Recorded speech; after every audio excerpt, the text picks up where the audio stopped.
Hello, I'm Kathy Bissell. Welcome to the Golf Show 2.0. Guess what we're getting ready for? The Masters. And we're so fortunate to have a past champion with us. I'm sure you recognize Larry Mize. And Gary Van Sickle, my co host, has written about Larry many times. So, Gary, why don't you take it away? I was about to say, I don't remember winning the Masters, so it must be the other guy on the screen The here. other guy. Yeah, It's not the you. other guy. Yeah, we got it past Larry Mize. How many Masters did you play, Larry?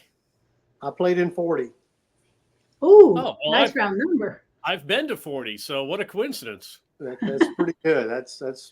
I never would have thought I'd play in 40 Masters, but it was a lot of fun. That's the only category you and I are tied in. Masters you've been at, except you've been at more because when you were a kid, you were running one of the scoreboards out there. That's true. I did the scoreboard on number 3 when I was a teenager there for a couple of years, and that was I was in hog heaven out there as a kid, getting to do that on the scoreboard on number 3. It was a lot of fun. The year Jack Nicklaus won in '72, and then Tommy Aaron in '73. Wow. At that time, did you have any inkling that you would become a professional golfer and someday play in the Masters? Well, it was a dream. Yeah, ever since I can remember, I dreamed that I could play professional golf. I used to love watching them. Nicklaus was my favorite growing up, but watching all of them on TV and obviously there at the Masters, it was a childhood dream for me. So back then, yes, I was dreaming that I could one day play on the PGA Tour and play in the Masters. And I guess the wildest dream was to win the Masters, and that was those were my dreams. And it came true. That's wonderful. Yeah, it's really still hard to believe. Are your parents golfers? I only ask that because I saw your middle name is Hogan. My mother. Excuse me, I've got a tickle going on here. Straight whiskey right there, baby. Oh, yeah, H2O. My mother played a little. She didn't play that much, but my dad played and became a good golfer. Excuse me. It's bourbon this time. And but the Hogan is a family name, believe it or not. My great grandmother, her maiden name was Bentley, and she married her husband's name was Hogan, so it was her married last name. And nobody played golf when I was born, but Dad did become a one handicapper, became a good player, and obviously was a big impact on me playing. But it's a family name, has nothing to do with golf. That's really amazing. What a big coincidence that is. So Go ahead. Sorry, Kathy. when did you start playing golf in Augusta? Because that's where you grew up. Yeah, I really started playing when I was about 9 years old. I think I Okay. went to the course when I was younger. We were in Savannah for a little bit, but even though I was born in Augusta, we moved away to Savannah, but back to Augusta in '67 when I was 9, and that's when I really started playing a lot there. Fortunate enough to play at Augusta Country Club and drool through the fence on number 9. But grew up there, great junior program, a wonderful old Donald Ross golf course, and it was a lot of fun growing up. I was very fortunate to play there. Well, obviously your shot's been talked about for how many years? 40, almost 40. You're getting, 40. yeah, 40 some, almost 40 years. Have you gone a day really have you gone a day without somebody mentioning that to you? Yeah, I've gone a day. Oh, yeah. I mean, it comes up. And the funny thing to me is everybody says, we got this. Do you mind, do I mind talking about it? I go, well, it's a pretty good subject. I'm okay talking about it. It's fine with me. I'm okay talking about it. So it's, but yeah, I mean, it comes up in pro-ams. And actually, my favorite question in a pro-am has become, who is the third in the playoff? And I'd say 90%, maybe 95% do not know who the third person in the playoff was, because it's always me and Greg. So it's a lot of fun to have that conversation with my amateurs in the pro-am. And it's, they'll, oh, wow, we didn't know that. Or all of a sudden, oh, yeah, they remember it. But it's a fun question. I just looked it up. Yeah, she looked it up. I remember it.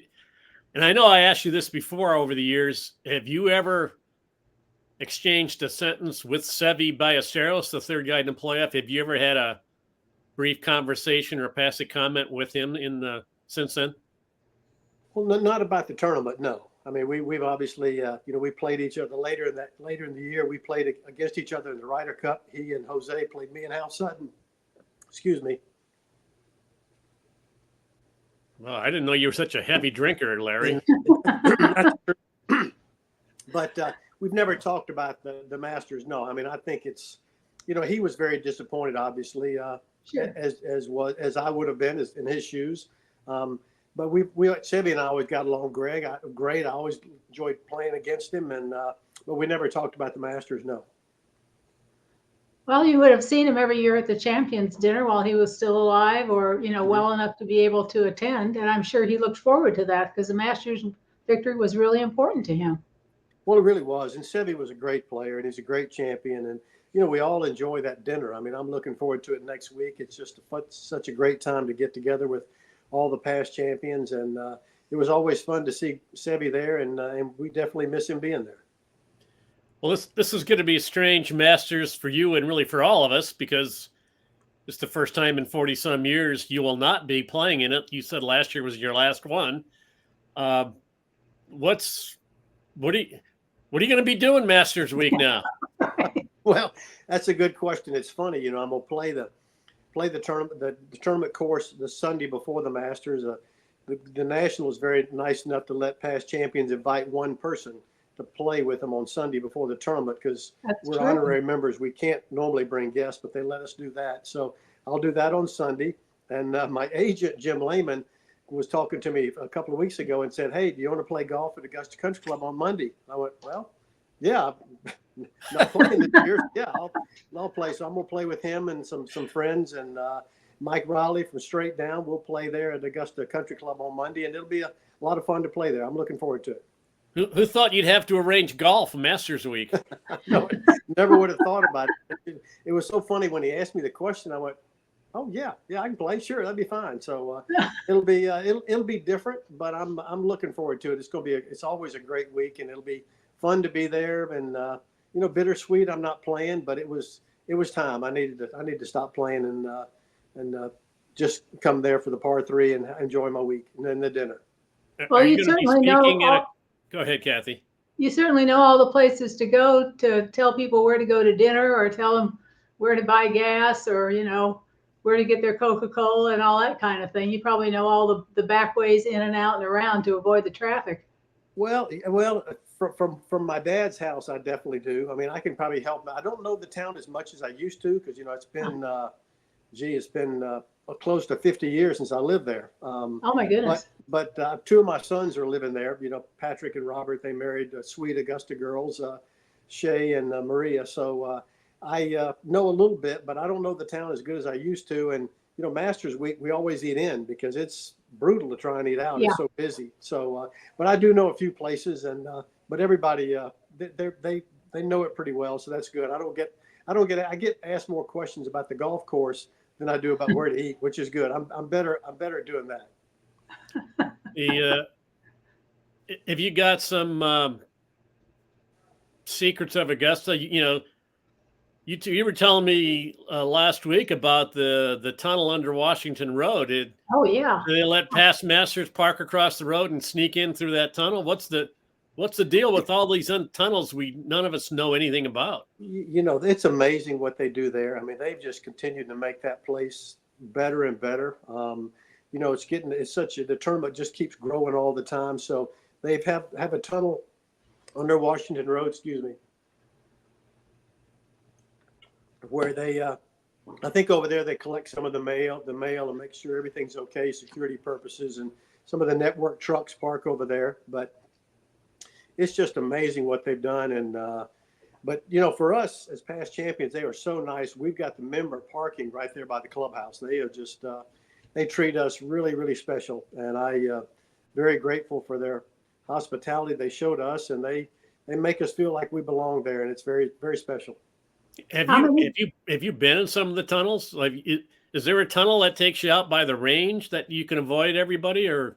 No, there's what they had to do since they moved the media center at the end of the range. Yeah, they had to make sure they could get the players through there because the crowds are so big. So they'd have a tunnel that'll go from behind the clubhouse. It'll go under part of the range and come up on the other side, so they can get the players over there to the media center quickly. And it's amazing, but it's something that had to be done because there's so many people there. Do you intend to go out there next week and walk around and wear your green jacket and visit with friends? Yeah, I do plan on that. I mean, I'm not sure what I'm going to do. Bonnie and my wife will go out there and have a good time. I think I might go out. Russell Henley, we've become good friends. He lives here in Columbus, Georgia. I may go check Russell out a little bit. And I don't know, it's going to be a new experience, but I do plan on going out there some. Yeah. For people who are lucky enough to get a ticket either for a day or, God forbid, for a week, which is really a wonderful experience, where do you recommend people go and watch? What do you think are the best areas? Well, Amen Corner is always a great spot. You can sit in those bleachers there and you can see them hitting it into the 11th green. You can see them teeing off on 12 and maybe even catch a little bit of 13. That's always a great spot. And, where's another good spot? 15 is always exciting. It's such a great par 5 there. I've got bleachers on both sides of 15. I think that's a great place to sit. And those would be my two biggest spots. I mean, there's not a bad spot out there. I mean, there's always something going on those two locations. They really are. There's so much going on. So that's two spots I would really look. And I think I might try and do that this year. Maybe go out in the bleachers and have a little fun watching some golf. Will you go out in your green jacket, or are you going to go incognito? If I go onto the golf course, I'll probably go without the green jacket. But around the clubhouse, I think it's always good for me to wear my green jacket around the clubhouse. Yeah, that way you don't get rousted for being like a media scum guy or something. Yeah, that's right. Exactly. Hey, you just mentioned Russell Henley being a good friend. I wrote about this last year when your last Masters. There was a weather delay and you had to come back out Saturday morning. You were going to miss the cut. Russell had finished a few groups ahead of you already. He came back out to give you a hug. Sandy Lyle, who was also playing his last Masters, came out. That was a pretty emotional moment. Could you kind of relive? I don't remember if you had to play 17 and 18 or just 18, but just kind of relive the finish of the last your last Masters as a player. Yeah, I was on the 16th green when those two pine trees fell, so I was right there by it, and my family was out there. My Bonnie and my boys were out there, and my daughters-in-law. So we finished 16, but obviously we couldn't play 17. So we came back and played 17, 18 that morning. And I mean, it was cold and raining and the ball was going nowhere. So it was those two holes played really long. And Sandy Lyle was very nice to come out and meet me as I finished, which was very special. It was nice of him to do that.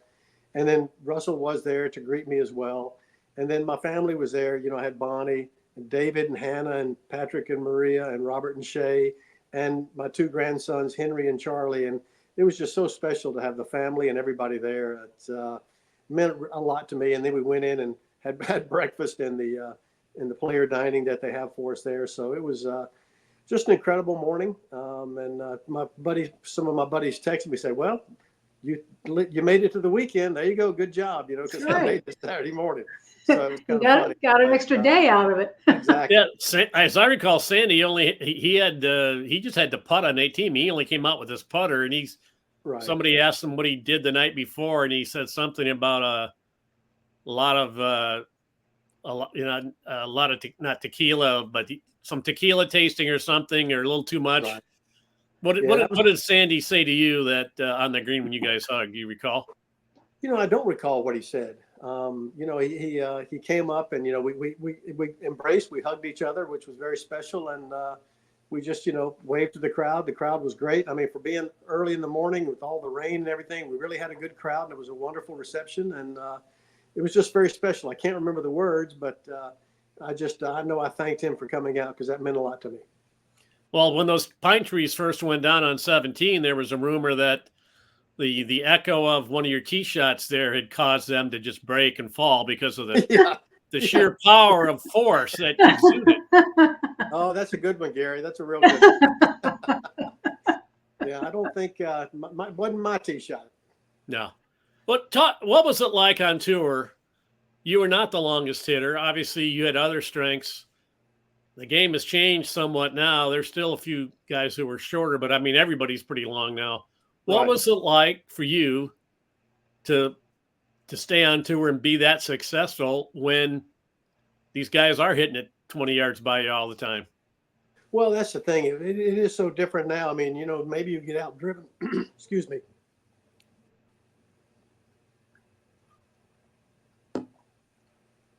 Back then, you may get outdriven by 20 yards. Now you may get outdriven by 50 or 60. So Yeah. it was much different. I mean, when I got on tour, the top 10 guys in driving accuracy were up high on the money list. The top 10 longest drivers were farther down on the money list. So the game was completely different. It was more of a accuracy and consistent game back then, even though power was involved. Some of your best players, Nicholas was long. A lot of the players still had long players that were great players. Tom Watson, obviously Fred Couples, but totally different. So even though I was a very, very average hitter, I was still not that far behind the Bombers, not like it is now. So it was different. But, I had to rely on my short game, my consistency. I was straight off the tee. Putting the ball in the fairway was a bigger deal back then than it is now. With, back to V grooves. Now they got even the new square grooves. You still can spin it out of the rough much more than we could back then. So it's just a different game. So it was, but it was relying on my consistency and my short game and my course management. I think that was a strength of mine as well. And I just had to do that. And, I loved it. I was just living the dream out there. So what was the second best chip in of your career? That's a good question. Wow, that's Gary. You like to throw me curveballs. I've never had that question before. The second best chip in of my career would be. I'm blank. Nothing comes to mind of anything special. Well, how about the second most memorable shot of your career of any kind? Could be memorable good, memorable bad, you name it.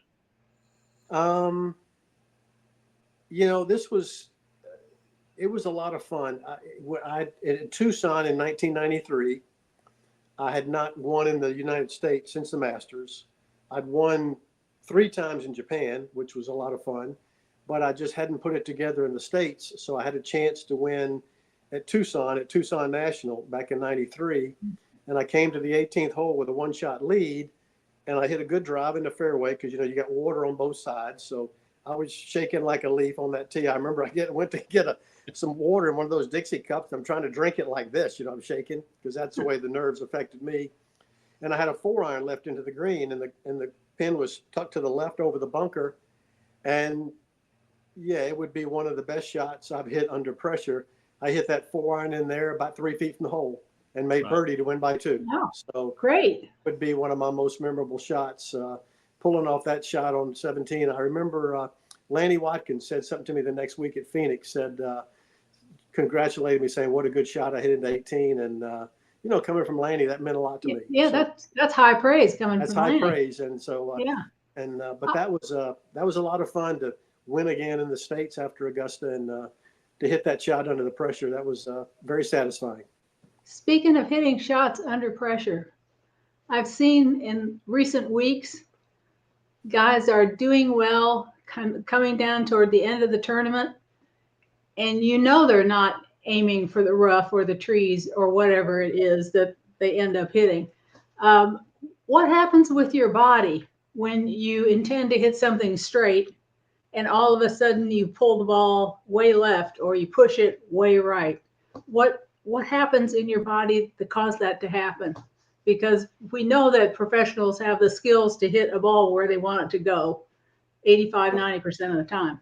Right. Well, the nerves, to me, everybody's nervous. You just want those butterflies flying in formation, I like to say, because the nerves can help you hit it farther, make you focus better. And it's a good thing. And you want to be nervous, but sometimes we don't get the arms and the body working together. Sometimes, the body outraces the arms and we'll hit it right, or the arms get a little quick and we'll hit it left. So it's just trying to sync everything up and stay smooth and stay in the tempo and rhythm that you hit it best. Some guys,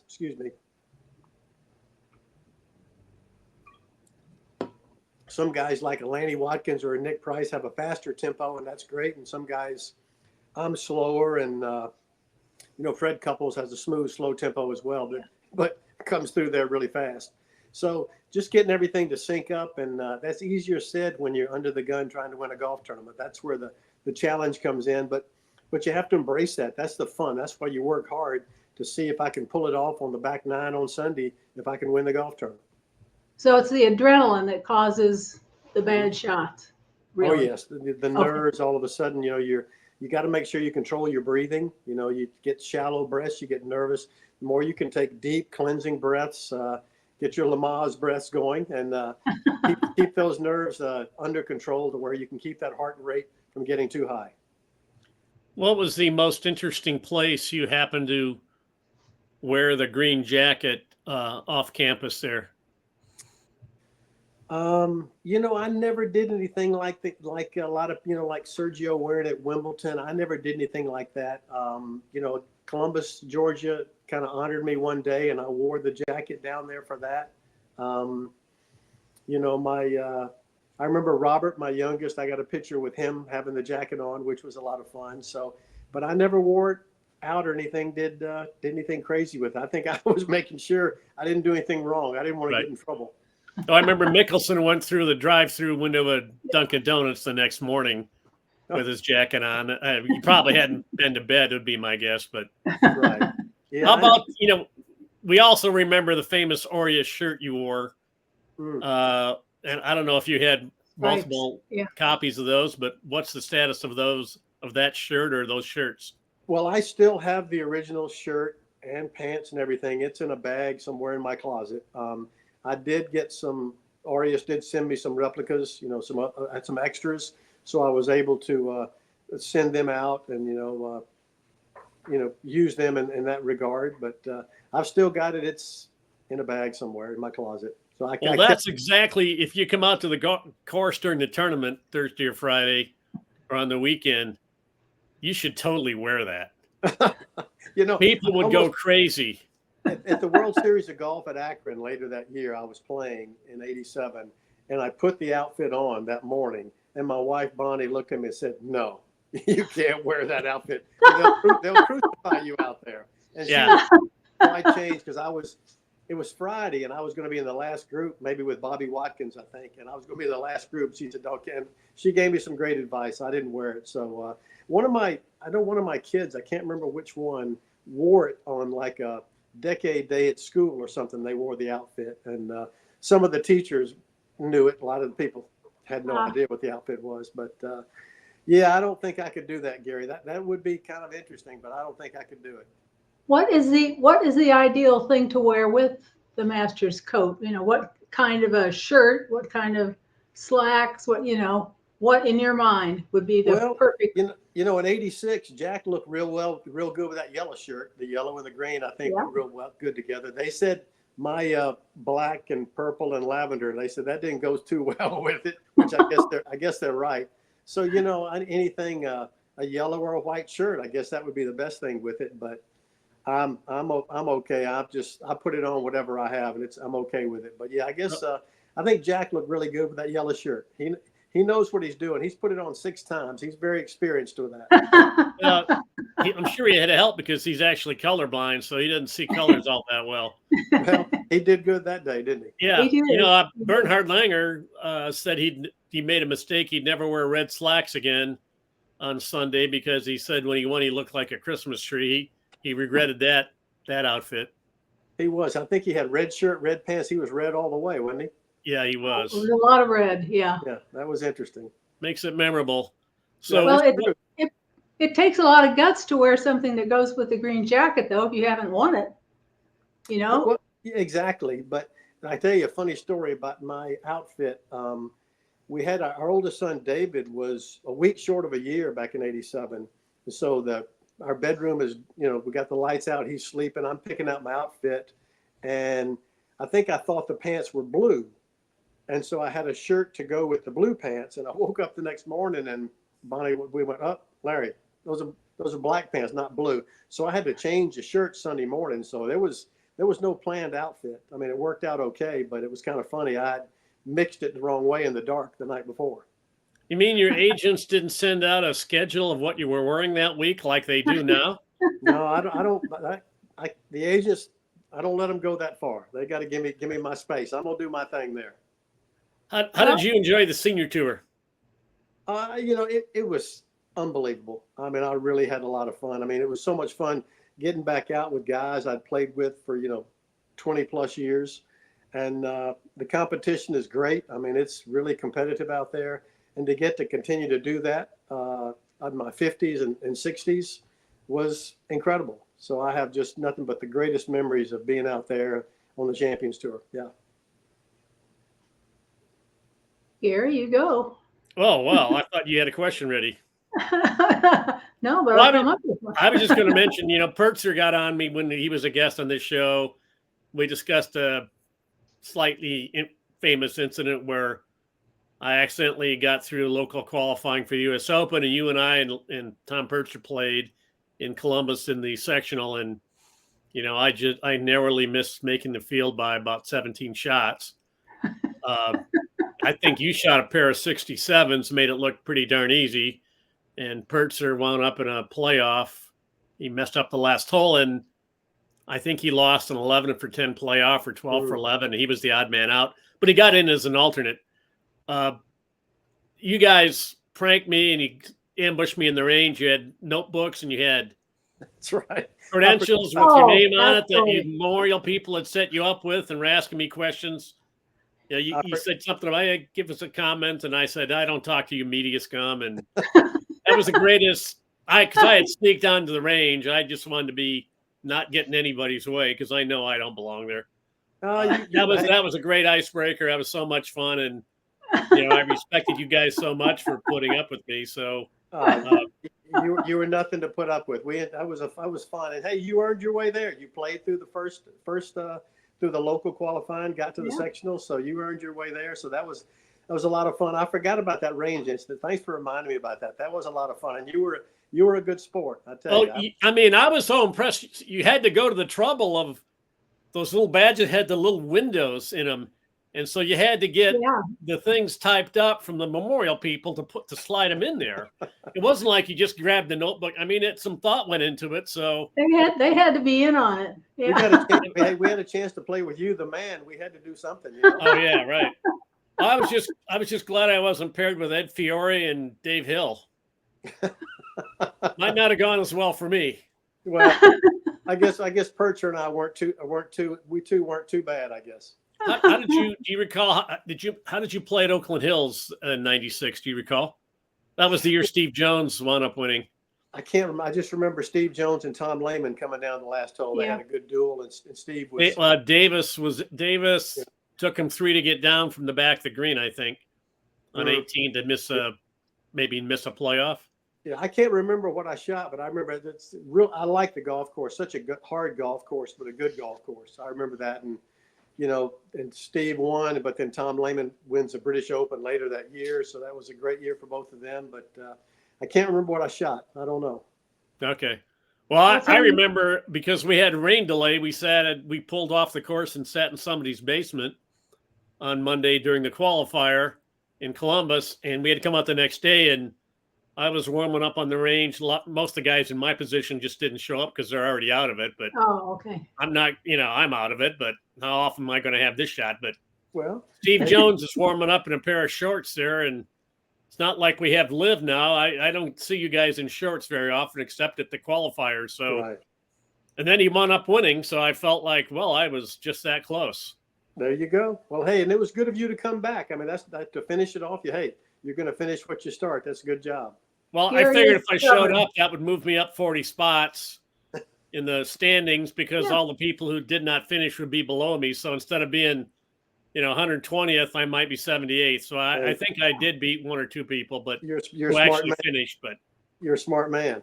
No, well, I don't know about that, but of all the courses that you've played, not just around the country but around the world, are there some that are in your personal top 10 that maybe we wouldn't even think about?